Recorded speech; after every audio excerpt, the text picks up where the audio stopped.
Hello student, good morning. आज हम सभी डीसी मशीन के वाइंडिंग के बारे में जानेंगे। तो आइए समझते हैं हम लोग कि डीसी मशीन की वाइंडिंग कितने प्रकार से कर सकते हैं। तो सामान्यतः हम लोग डीसी मशीन के आर्मेचर में वाइंडिंग दो प्रकार से करते हैं। कितने प्रकार से करते हैं? दो प्रकार से करते हैं। तो सबसे पहले हम समझते हैं डीसी वाइंडिंग होता क्या है। तो डीसी मशीन के आर्मेचर में किया जाने वाला वाइंडिंग डीसी वाइंडिंग कहलाता है। ठीक है, क्या कहलाता है? डीसी वाइंडिंग कहलाता है। यह सामान्यतः दो प्रकार के होते हैं।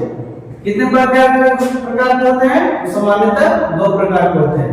पहला हमारा लैप वाइंडिंग और दूसरा वेव वाइंडिंग।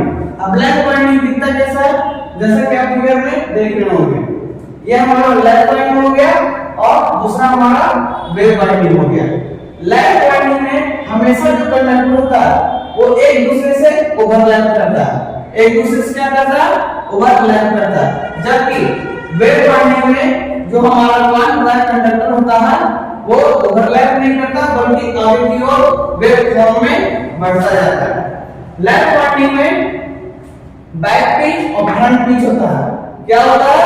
बैक पिच और फ्रंट पिच होता है। बैक पिच को YA से और फ्रंट पिच को YA से डिनोट करते हैं।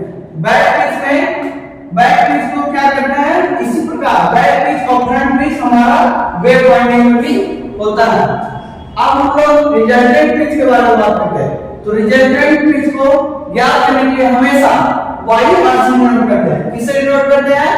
YR से। रिजल्टेंट पिच YR बराबर हमेशा back pitch minus front pitch होता है और रिजल्टेंट पिच का मान हमेशा 2 आता है। जैसे कि आप इस फॉर्मूले में देख पा रहे होंगे, हमेशा जो लैप वाइंडिंग होता है वो A बराबर P होता है।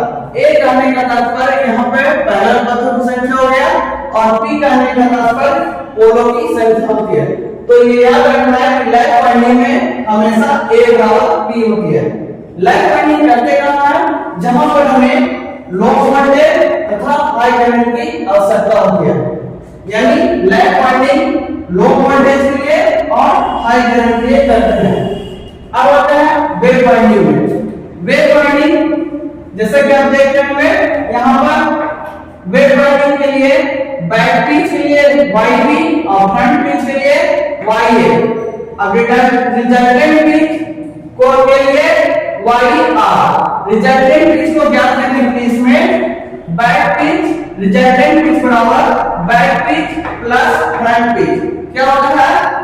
Back pitch plus front pitch.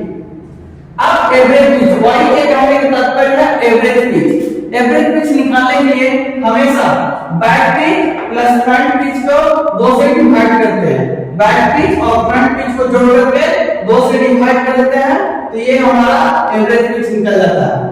हमेशा वेव वाइंडिंग में A बराबर P होती है, यानी पैरेलल पथों की संख्या हमेशा 2 होती है। इससे तब डिजाइन किया जाता है जब हमें हाई वोल्टेज तथा लो करंट की प्राप्त करना होता है।